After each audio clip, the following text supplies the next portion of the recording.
पहले जो इशू था बड़ा क्लियर था, वो इमरान खान और जनरल आसिम मुनीर के दरमियान में। वो उनके DGI भी थे, उनको हटाया भी, फिर काफी उनकी अपॉइंटमेंट की मुखालफत की बातें होती थी, सब कुछ होता था। वो आर्मी चीफ लग गए। जो जिस जज को रिमूव करने की कोशिश की इनकी गवर्नमेंट में, वो चीफ जस्टिस लग गए। तो इमरान खान के लिए तो डबल मुसीबत हो गई ना दोनों तरफ से।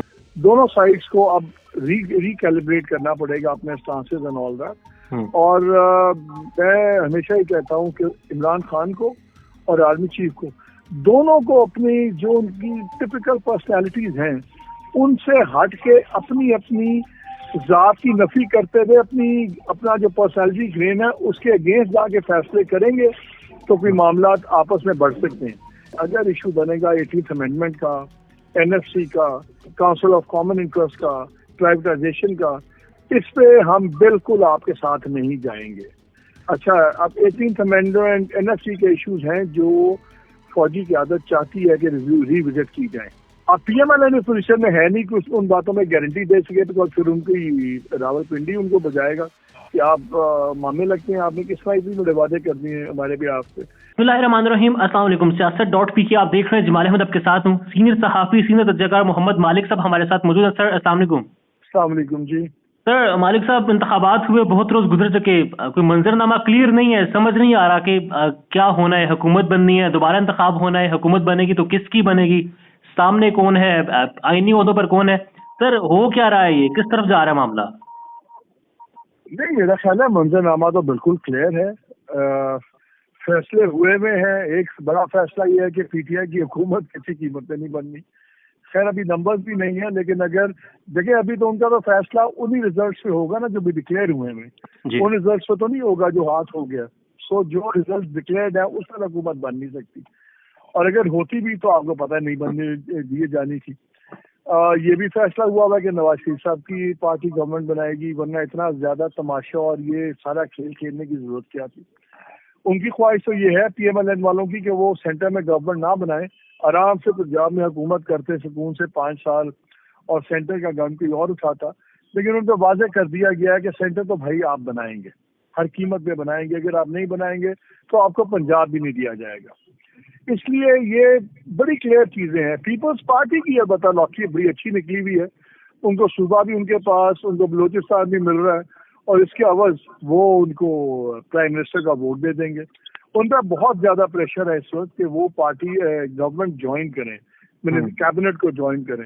लेकिन पीपल्स पार्टी ने बड़ा वाजे कर दिया हुआ है कि जब वो इस पर सोचेंगे, लेकिन पहले तमाम आईनी ओहदे जब उनके पास होंगे, जिसमें सदर का ओहदा है, स्पीकर नेशनल असेंबली का है, चेयरमैन सेनेट का है, तो वो तो क्लियर है। बल्कि मैंने अपने प्रोग्राम में ही बताया था कि सदर का ओहदा जाहिर है या जरदारी साहब लेंगे, या आप शायद हैरान हो सुन के फिर तालपुर साहिबा भी हो सकती हैं, लेकिन आई थिंक जरदारी साहब ही लेंगे। और स्पीकर अभी तक जो पता लग रहा है वो यही है कि फैसला ये हुआ है कि राजा परवेज अशरफ कंटिन्यू करें, उन्हीं को स्पीकर रखा जाए, और गिलानी साहब जिनका पहले नाम लिया जा रहा था कि वो स्पीकर के लिए होंगे, यूसुफ गिलानी, अब इतला ये है कि उनको वो अपनी नेशनल असेंबली की जीती हुई सीट छोड़ देंगे और चेयरमैन सेनेट को आ सकते हैं। तो सेनेटर तो वो हैं।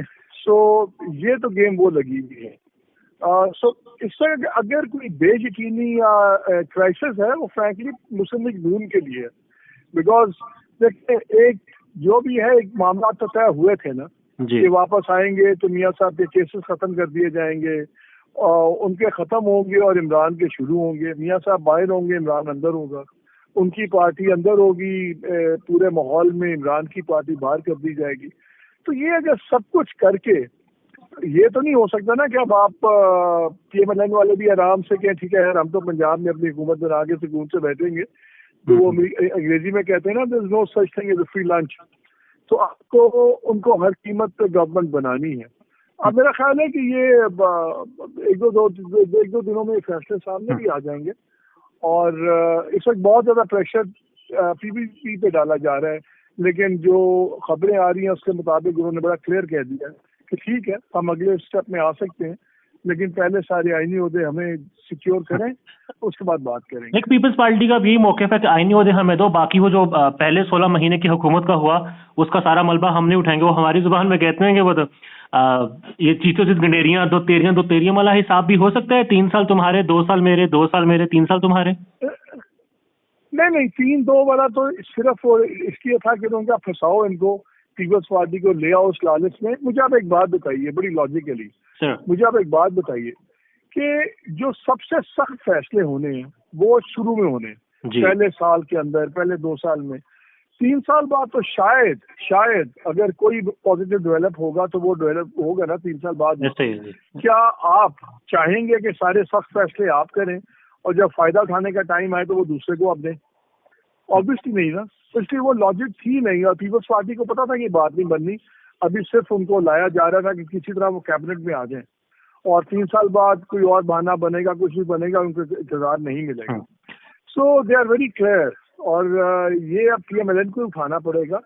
ये अनपॉपुलर फैसले होंगे, गवर्नमेंट भी बड़ी अनपॉपुलर होगी, लेकिन I don't think they have a choice. चीज मैं आपको बता रहा हूँ, एक चीज फैसला कन्वे हो गया हुआ है PMLN को, अगर आप सेंटर नहीं लेंगे तो पंजाब भी भूल जाएं। और पंजाब में अगर आप नंबर्स गेम देखें तो बिहाइंड द सीन्स हल्की सी अगर ट्वीकिंग करते हैं आप तो उनकी गवर्नमेंट बनने से रोकी जा सकती है। और सर कुछ ऐसा प्लान है PMLN के पास वो पंजाब भी छोड़ने पर आमादा हो जाए? नहीं, वो बिल्कुल नहीं छोड़ेंगे। वो उनकी ये बिल्कुल दिमाग से आप निकाल दें। वो गवर्नमेंट भी फॉर्म करेंगे, दोनों जगह गवर्नमेंट फॉर्म करेंगे। देखिए नवाज शरीफ साहब ने अपनी प्राइम मिनिस्ट्री छोड़ दी ताकि मरियम को वो अपॉइंट कर सकें और उनका करियर टेक ऑफ करे। वो भी देखें, हर इंसान मॉर्टल है, वो भी देखते हैं, वो भी 75 साल के हो गए हैं। अब वो भी चाहेंगे कि उनकी जिंदगी में जो उनकी साहबजादी है उसका करियर टेक ऑफ कर जाए और वो एस्टैब्लिश हो जाए। ये अब जो परफॉर्मेंसेज हैं ये PMLN के लिए क्रिटिकल है। अगर अब पंजाब में फॉर एग्जांपल PMLN डिलीवर नहीं करती, सेंटर में तो कोई इतना ज्यादा एक्सपेक्ट नहीं कर रहा, बहुत सख्त चीजें, लेकिन अगर पंजाब में डिलीवर नहीं करेगी तो PMLN फारिग हो सकती है सियासी तौर पे एज अ पार्टी। पहले ही देखिए ना, इस वक्त नेशनल लेवल का कौन लीडर रहा है? कोई भी नहीं रहा हुआ, सारे अपने सूबों में चले गए हैं। जिसने सूबे से बात सीट लड़ी है वो हारा है।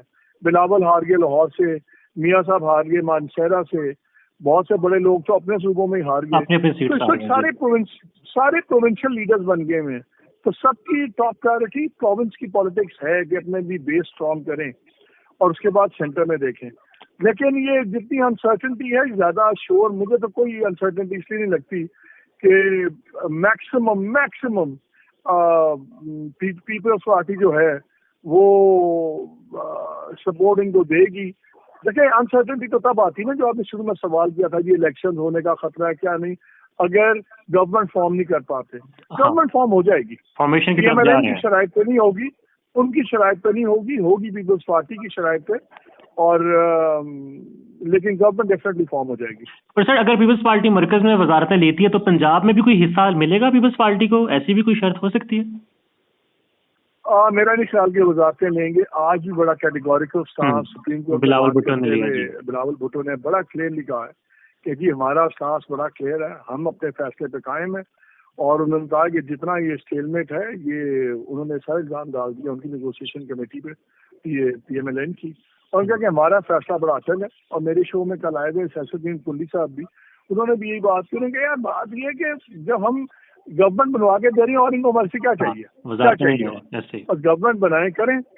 और देखिए अगर ये उन्होंने एक जुमला बार बार बड़ा इंटरेस्टिंग आता है, आज बिलावल साहब ने भी कहा कि सबसे बड़ा ग्रुप PTI का है, लेकिन वही किसी से बात करने का तैयार नहीं, तो उनको हम क्या कहें? यानी कि ये बार बार इंडिया देती है पीपल्स पार्टी, उनको एक ऑलिव ब्रांच फेंकती है PTI को कि अगर तुम तैयार हो तो हम तुम्हें भी वोट दे सकते हैं अगर हमारे साथ मुक्को आगे। वो इस वक्त उन्होंने वो वोट देने पर तैयार है, जो भी गवर्नमेंट वो बनवाएंगे। बस उनको भी नजर आ रहा है, देखें पीपल्स पार्टी या PMLN at the end of the day afford ही नहीं करते नया इलेक्शन, बिकॉज ये लोगों को डराने वाली बात है। देखें ये नहीं होगा तो जमहूरी गैर जमहूरी कुव्वतें आ जाएंगी। भाई गैर जमहूरी कुव्वतों ने भी आज आपको इस पोजीशन में खड़ा किया है कि आप गवर्नमेंट बना सकते हैं। अगर फेयर एंड फ्री इलेक्शन होते तो क्या PMLN के पास इतनी सीटें होती जो आज हैं? क्या पीपल्स पार्टी के पास इतनी होती? नहीं होती ना।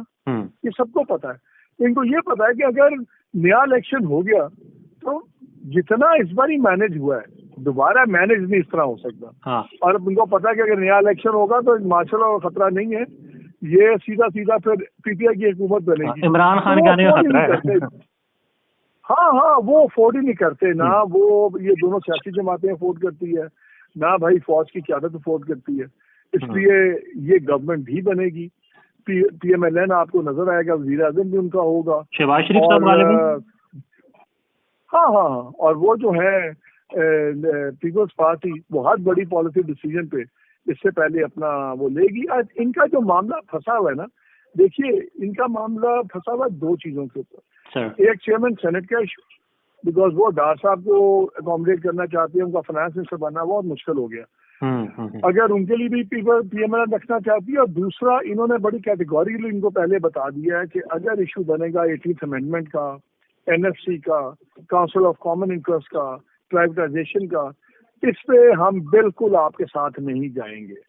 अच्छा, अब 18th अमेंडमेंट NFC के इश्यूज हैं जो फौजी क़यादत चाहती है कि रिविजिट की जाए, और मेरे ख्याल में भी होने तो चाहिए, क्योंकि जितना प्रोविंसेस को डिस्ट्रीब्यूशन है वफाक के पास बचता कुछ नहीं। तो इन की इश्यूज पे तो इन्होंने उनके साथ खड़े नहीं होना। अब PMLN इस पोजीशन में है नहीं कि उन बातों में गारंटी दे सके, बिकॉज फिर उनकी रावलपिंडी उनको बजाएगा कि आप मामले लगते हैं, आपने किस तरह इतनी बड़े वादे कर दिए हैं हमारे भी आपसे। सो ये कुछ पॉलिसी स्टिकिंग पॉइंट्स हैं, कुछ अपॉइंटमेंट्स हैं, पंजाब की गवर्नर का इशू है, चेयरमैन सेनेट का इशू है। इनके आपस के बड़े इश्यूज नहीं हैं, जो इनके स्टॉलिंग इश्यूज हैं वो वही पॉलिसी मेजर पॉलिसी डिसीजन है। सर मालिक साहब, लास्ट में बस ये बता दें, what about PTI, what about Imran Khan? 93 seats उनके पास हैं। इस्लामाबाद वाली सीटों के फॉर्म 45 मैंने देखे, लाहौर के हल्के का देखा, पिंडी वाली कुछ सीट्स हैं, रेहाना डार साहिबा वाला हल्का है। तो अगर उनको मिलती है तो 30-40 सीटें तो आराम सुकून से मिल जाते हैं अगर वो फॉर्म 45 के तहत ही जाया जाए। तो ये सारा मामला अब 6 महीने, 13 महीने, 17 महीने की बात हो रही है, ये किस तरफ जाएगा? PTI कहाँ पर स्टैंड कर रही है? नहीं, देखिए, एक बार ही गवर्नमेंट बन गई ना तो फिर आप देखिएगा कि ये इलेक्शन ट्रिब्यूनल्स, कोर्ट्स, ये बड़ा स्लो काम करेंगे। देखिए, यही कोर्ट्स थी ना, इन्होंने 72 घंटे में 2 सजाएं सुना दी थी ना इमरान खान को। 15 दिन में केसेस खत्म कर दिए थे ना। तो अभी तक क्या आपको वो फुर्तियां नजर आएंगी ट्रिब्यूनल्स की या दूसरों की इलेक्शन के मामला देखने? कुछ भी नहीं नजर आ रही ना।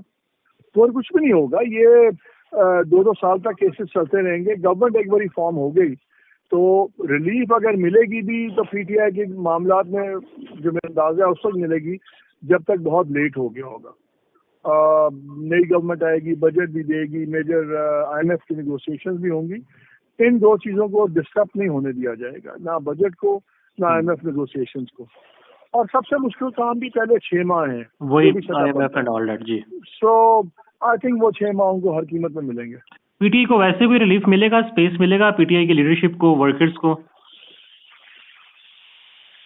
देखिए, मैं हमेशा कहता हूँ पर्सनालिटीज मैटर करती हैं पॉलिटिक्स में। ये हर चीज इस्लाम के खिलाफ सहूलियत की साजिश नहीं होती।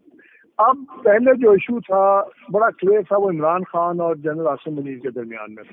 वो उनके DGI भी थे, इन्होंने उनको हटाया भी, फिर काफी उनकी अपॉइंटमेंट की मुखालफत की बातें होती थी, सब कुछ होता था। वो आगे चीफ लग गए। जो जिस जज को रिमूव करने की कोशिश की इनकी गवर्नमेंट में, वो चीफ जस्टिस लग गए। तो इमरान खान के लिए तो डबल मुसीबत हो गई ना दोनों तरफ से। अब जब May 9 हुआ, वो May 9 बहुत बड़ी गलती थी PTI की। उससे ये नुकसान हुआ कि जो चीज उससे पहले 2 अफराद के दरमियान कॉन्फ्रंटेशन थी, इमरान खान और आर्मी चीफ के दरमियान, वो फिर इमरान खान और इंस्टीट्यूशन में तब्दील हो गई। बिकॉज अब इंस्टीट्यूशन का इशू बन गया जो May 9 को हुआ। सो ऑब्वियसली दोनों साइड्स को अब रिकैलिब्रेट करना पड़ेगा अपने स्टांसेस एंड ऑल दैट। और मैं हमेशा ही कहता हूँ कि इमरान खान को और आर्मी चीफ को, दोनों को अपनी जो उनकी टिपिकल पर्सनैलिटीज हैं उनसे हट के अपनी अपनी जात की नफी करते हुए अपना जो पर्सनैलिटी ग्रेन है उसके अगेंस्ट जाके फैसले करेंगे तो कोई मामला आपस में बढ़ सकते हैं। लेकिन अगर इमरान खान टिपिकल इमरान खान रहे और Asim Munir typical army chief रहे तो फिर मुझे रिलीफ मिलती नजर नहीं आती। और अली अमीन खान गंडापुर की हुकूमत खैबर पख्तूनख्वा स्मूथली चलेगी? ये चल जाएगी, वहाँ नंबर्स उनके पास हैं। देखिए वो भी एक मैसेजिंग थी ना, उनको जब बनाया तो वो एक मैसेज था फौजी क्यादत को कि ठीक है यार, हमें तुमने रगड़ा बना, चलो मेरा इलेक्शन रोका था, हमने इलेक्शन भी जीत लिया, हमने पंजाब कह रहा हूँ KP को स्वीप भी कर लिया। फिर उन्होंने उस बंदे को बनाया जो May 9 के केसेस में वांटेड भी है। तो आदि की आदत है। साथ ही आपने एस्टेब्लिशमेंट का जवाब भी देखा, अगले दिन उनका इलेक्शन कमीशन ने आजाद के सीन में रेस्ट वारंट निकाल दिया, फिर कोर्ट से उनको रिलीफ दे रहा है, सब कुछ तो टिट फॉर टैट चल रहा है दोनों तरफ से।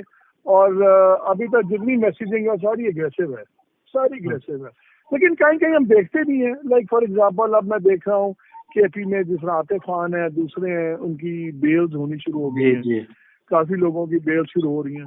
सो maybe it's a bit too early कि हम उनको ये कहेंगे मैसेजिंग कोई पॉजिटिव हुई है। लेकिन मैं आपको बता दूं, एंड में हमारे मुल्क में ना निज़ाम है, ना कोई रियासत है। इस तरह सारी फौज आर्मी चीफ की सोच पे चलती है, जो पार्टीज हैं वो अपने लीडर की सोच पे चलती हैं। तो जब तक आर्मी चीफ और इमरान खान इनके दरमियान में अगर कॉन्सेंट्रेशन कम होगी तो तभी अदालतों में भी आपको रिलीफ नजर आनी शुरू हो जाएगी, आपको सड़क में भी रिलीफ नजर आनी शुरू हो जाएगी। और अगर इनके दरमियान में मामला ऐसे ही रहते हैं तो फिर मुझे तब्दीली नजर नहीं आती। पाकिस्तान में इस वक्त सबसे बड़ा मसला बोलने का है। पाकिस्तान में बोलने नहीं दिया जाता, जुबानें खींच ली जाती हैं, डर है, खौफ है, टेरर है। पाकिस्तान का मीडिया मुकम्मल तौर पर कंट्रोल्ड है, वेल मैनेज्ड है, एक मैसिव सेंसरशिप है। इसी तरह का दबाव पाकिस्तान में siyaset.pk भी फेस कर रहा है, जिसे पाकिस्तान भर में गुज़श्ता कई महीनों से मावरा आइन, मावरा कवानीन मुकम्मल तौर पर बंद कर दिया गया है, मुकम्मल तौर पर बैन कर दिया गया है। siyaset.pk की नशरियात को लिमिटेड करके पाकिस्तान में छोड़ दिया गया है। तमाम तर कानूनी मुआवजे के ऊपर आवाज उठाई गई, दस्तक दी गई, लेकिन हर तरफ से खामोशी है, सन्नाटा है, कहीं पर कोई सुनवाई नहीं है, कोई सुनने को तैयार नहीं है। लेकिन इसका हल क्या है? क्या खामोश हो जाएं?